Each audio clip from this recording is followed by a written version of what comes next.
1943, plusieurs des réfugiés cachés dans ces hameaux du plateau du Chambon vont être escortés régulièrement par un jeune homme de 17 ans, Pierre Piton, jusque chez Marius Jolivet, curé de Collonges-sous-Salève. La cure de l'abbé Jolivet était un carrefour de la résistance et du sauvetage. Et l'abbé assurait également des passages en Suisse pour des réseaux juifs, catholiques, protestants et laïcs.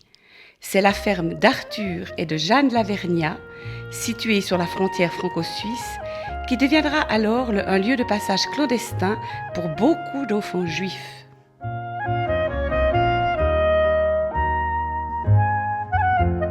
C'est Paul de Saugy, ici à Genève, qui a fondé le service de renseignement.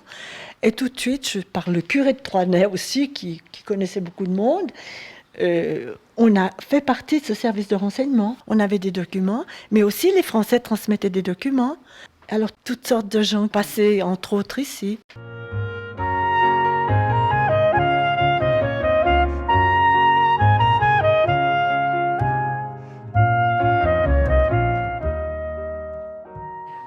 Donc en fait, les prêtres de cette région étaient fort résistants.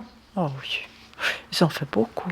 C'est pour ça, du reste, quand on a voulu donner cette médaille il y a quelques années en arrière, j'avais pas voulu parce que j'avais dit, vous voyez, comparé à ce qui s'est passé, à ce qui s'est fait à Douvaine, avec tous ces gens qui habitaient la France et qui ont risqué beaucoup, mais nous, on n'a pas risqué grand-chose ici.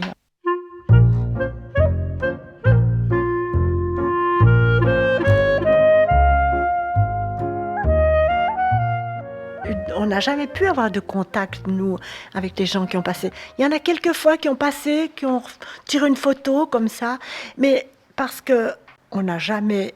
Il fallait faire vite. Alors les gens passaient. Une fois, il a passé un tas d'enfants un samedi soir. Ils passaient sous les barbelés. Alors quand elle les voyait, on allait les aider. Puis après, il fallait les faire filer comme ça, gentiment... sur plus loin. Franchement, nous, on n'a jamais cherché à savoir d'où ils venaient, comment ils venaient. Et il y avait une jossiste qui a fait énormément passer de monde et beaucoup d'enfants. Ils avaient des relais, vous comprenez. Oui. Monsieur le curé Jolivet de Collonges-sous-Salève a beaucoup fait pour tout le monde, pour les Juifs.